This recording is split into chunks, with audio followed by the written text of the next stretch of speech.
Fala, abençoados! Estamos no terceiro vídeo. Eu convido vocês a poder ouvir lá o primeiro e o segundo.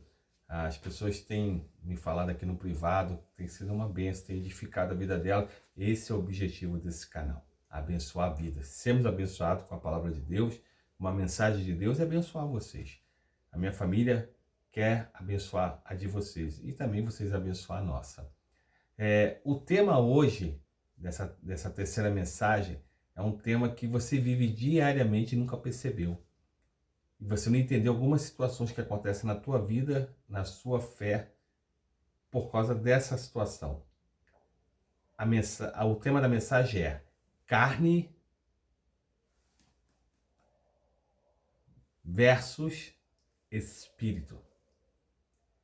Esse tema, geralmente, a maioria dos estudiosos crê na tricotomia. O que é a tricotomia? A tricotomia, ela afirma que você é um espírito que possui uma alma e habita no corpo.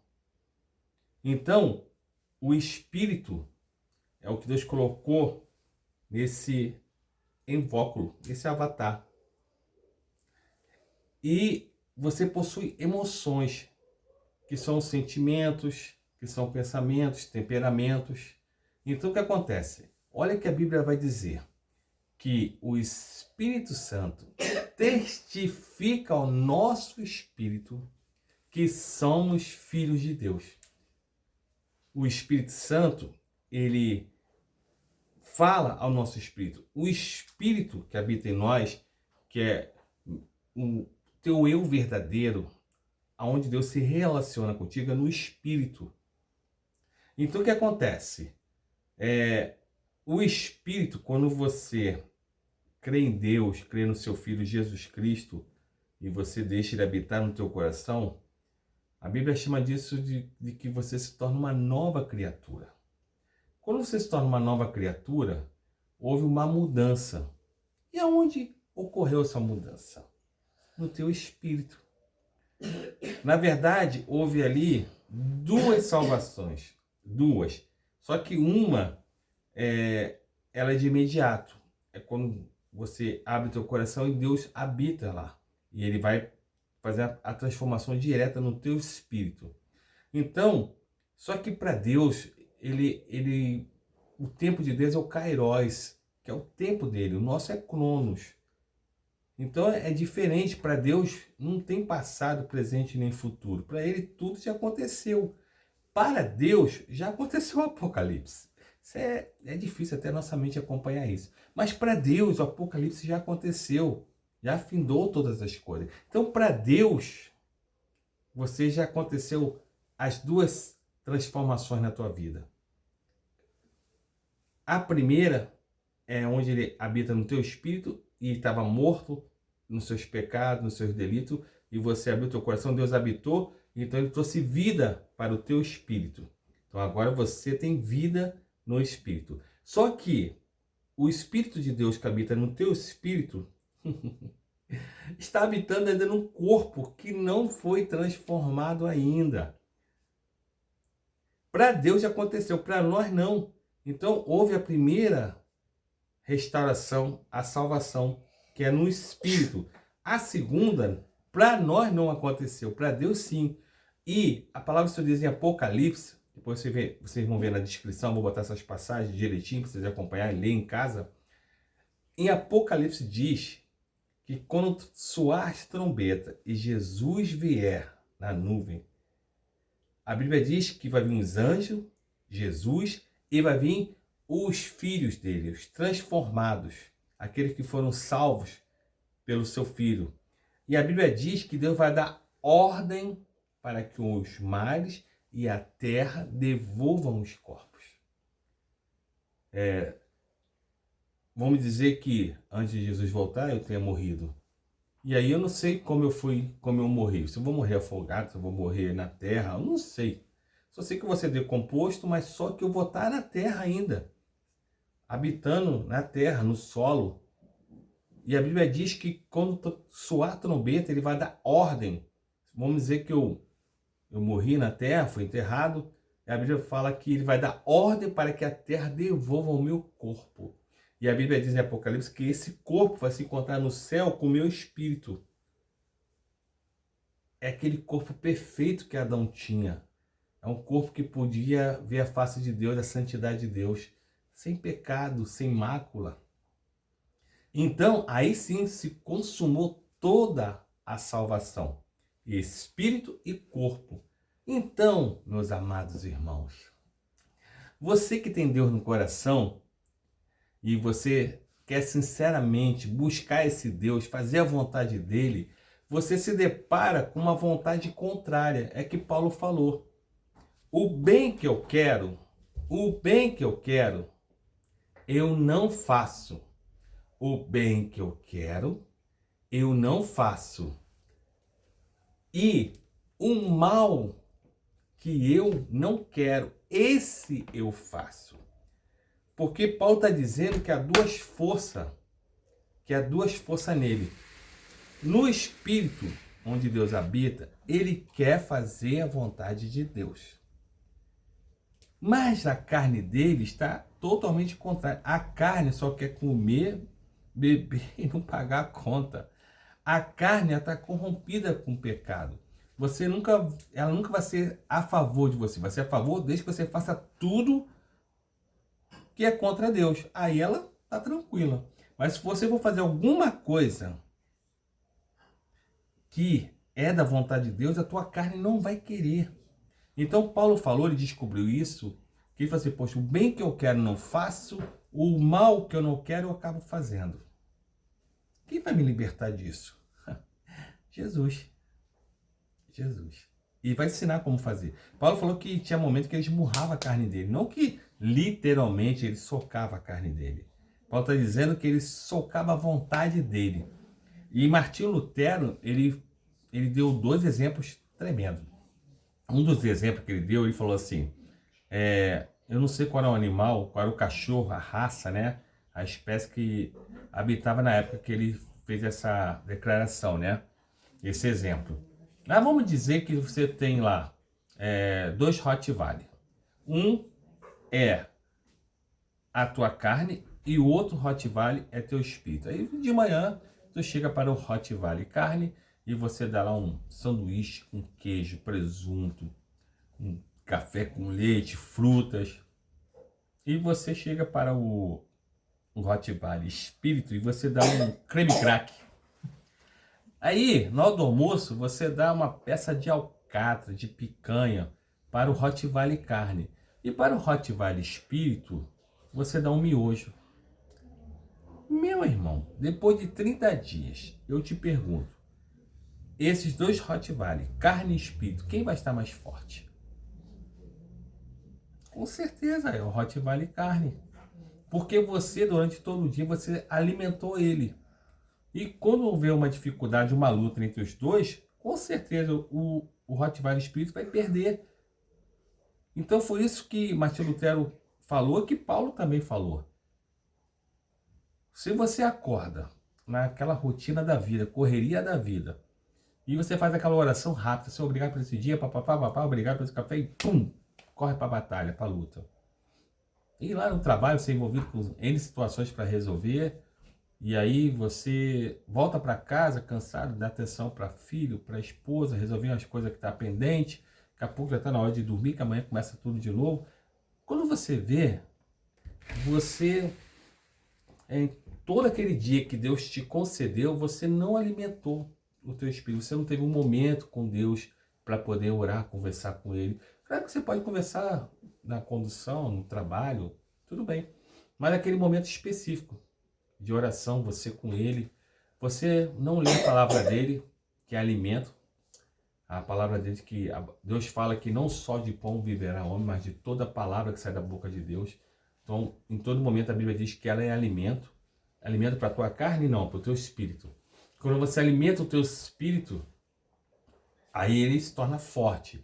Então, quando a carne vai querer prevalecer, o teu espírito consegue dominar. É que Paulo falou, entendeu? Que quando você esmurra a carne, é quando você esmurra a vontade. Aí o eu, Alex espiritual, consegue calar a carne. Vamos dizer que uma pessoa que era viciada, tivesse algum vício, e aí ela, com a ajuda de Deus, ela consegue se libertar, a tal ponto que ela não sente mais aquela vontade de praticar aquele vício. Só que aquele vício está na carne dela. Só que ela entregou tanto a Deus, e Deus ajudou de tal maneira que ela consegue dominar aquele desejo. O Espírito de Deus que está no teu espírito domina aquele vício a ponto de você não sentir mais vontade nem desejo. Mas ele está lá. Se lá na frente você começar a dar vazão à tua carne, a alimentar aquilo que provocava aquele desejo daquele vício, você vai cair de novo. Não é? Mas eu não, pô, quer dizer que eu não estava liberto dele? Não, ele estava dominado. Lembra que o teu corpo, ele não foi transformado ainda. Só no Apocalipse, no final dos tempos, que a tua carne vai ser transformada. Então, e no Salmo 91 diz isso.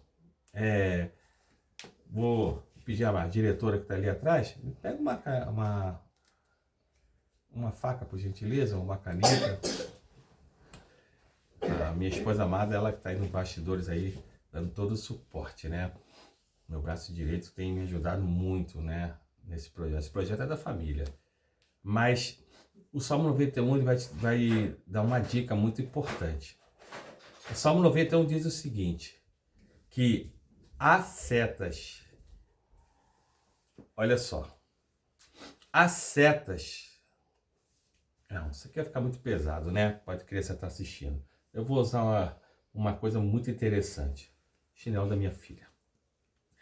A Bíblia diz que tem setas que voam de dia, Salmo 91, e setas que voam de noite, dardos inflamados do maligno. Então, meu irmão, você está lá, no teu espírito Deus habita, você tem bons pensamentos, você quer fazer a vontade de Deus, você deseja, você acordou querendo fazer tudo certo. Então o que acontece? De tudo nada, você está acordando, você de manhã, você orou a Deus, daqui a pouco tu está no trabalho, aí a Bíblia fala que vem uma seta que voa de dia e de noite, o inimigo lança. Essa seta chama pensamento. Por isso que você tem maus pensamentos, maus desejos, que você pensa que é teu. E se você não buscou esse desejo, se você não buscou esses maus pensamentos, você não criou uma situação para que ele venha, e ele vem do nada, e você começa a pensar que esse pensamento é teu, não é. É uma seta. E quando daqui a pouco ele vem, ó, tá aqui. Daqui a pouco, vamos dizer, um colega teu foi promovido e daqui a pouco fala assim, pô, ele não merecia, pô, eu que merecia. Começa a vir um pensamento, mas no fundo, tu gosta desse colega. Você até achou que, pô, ficou feliz. Lá no fundo do coração você ficou feliz porque ele foi promovido. Mas veio um pensamento de inveja. E aí que ele tá vindo. Ele não é teu. Ele só vai ser teu se você parar, pensar nele, aí ele entra no teu coração. Aí ele se torna teu, você tomou posse. O Martinho Lutero, ele falou um outro exemplo, uma analogia muito, muito legal. Se eu sair da minha casa e tiver um urubu voando lá no alto, eu não tenho como evitar que esse urubu fique me acompanhando. Eu vou para o trabalho, ele está voando. Quando eu saio do trabalho, ele está atrás de mim, sempre voando. Eu não tenho como evitar esse urubu ficar me seguindo lá no céu, mas eu tenho como evitar de ele pousar na minha cabeça, fazer um ninho, colocar ovos e ter filhote. Então, eu posso agasalhar um pensamento. Augusto Cury, que é um dos maiores psicólogos do mundo, brasileiro, o livro dele é mais vendido no mundo, ele falou: você tem 5 segundos para rejeitar um pensamento. Então, quando ele vem na tua mente, você tem 5 segundos para refutar ele, afastar ele com a ajuda de Deus. Ainda que você tem que lutar, não aceito isso, não, esse pensamento é de inveja, não. Esse meu amigo, ele merece isso, eu estou feliz pela promoção dele. Então, o que acontece? Você luta com o pensamento de inveja. Aí tu fala assim, poxa, mas isso acontece com todos? Para encerrar, o apóstolo Pedro, Jesus falou assim para os apóstolos: quem dizem que eu sou? O que falam de mim? Ah, Senhor, diz que o Senhor é reencarnação de Elias, outros dizem que o Senhor é reencarnação de João Batista, e cada um foi falando. Aí Jesus virou para os apóstolos e falou assim: e vocês? Que dizem que eu sou? Para vocês eu sou o quê? Aí eles falaram, Pedro falou: tu és o Messias, o Filho de Deus. Jesus vira para ele e fala assim, bem-aventurado és tu, ó Barjonas, Pedro Barjonas, porque quem te revelou não foi a carne, foi o Espírito de Deus que falou, teu Espírito. Rapaz, Pedro ficou todo povo, rapaz, fui usado pelo Espírito de Deus, o Espírito Santo me usou. Ele olhando para os apóstolos, rapaz, fui usado. E todo feliz. Daqui a pouco, Jesus fala assim, bem, importa que eu desça em Jerusalém, como eu falei para vocês, nesses 3 anos que eu andei com vocês aqui, agora eu vou ser traído, vou ser preso. Ele começou a contar o que aconteceu em Jerusalém, eu vou ser crucificado, mas eu vou ressuscitar o 3º dia. Rapaz, quando Pedro ouviu aquilo, rapaz, veio um pensamento. E eu vou te falar, tu acha que o inimigo, quando vai lançar um pensamento na tua mente, ele vai lançar um pensamento que você reconheça que é um pensamento errado, de cara, que não é o teu pensamento? A Bíblia fala que se chama sofisma. Sofisma são meias verdades. Aparentemente, o pensamento parece ser inofensivo. E aí você começa a meditar nele. Então, veio aquele pensamento de Pedro, rapaz, se ele vai descer para Jerusalém e vai ser morto, poxa, olha, ele está pensando, o pensamento tá vindo na mente dele, ele pensou que era ele. Ele falou assim, então, poxa, por que ele não vai para outra cidade, Samaria, tanta cidade para poder pregar a palavra, para que ele vai para um lugar onde ele vai ser morto? E ele pensou, ó, o pensamento veio, ele meditou e tomou posse, entrou no coração. A Bíblia diz que a boca fala que o coração está cheio. Depois que isso veio para o coração, foi para fora. Quando foi para fora, ele falou, Senhor, se tu sabes que vai para Jerusalém e vai ser morto, vamos para outra cidade. Sabe o que Jesus falou? Vai para trás de mim, Satanás. Eu te repreendo. Rapaz, ele acabou de ser usado, a boca dele, pelo Espírito Santo, e agora o inimigo usou. Não é que o inimigo entrou dentro dele, não. Foi uma seta na mente dele.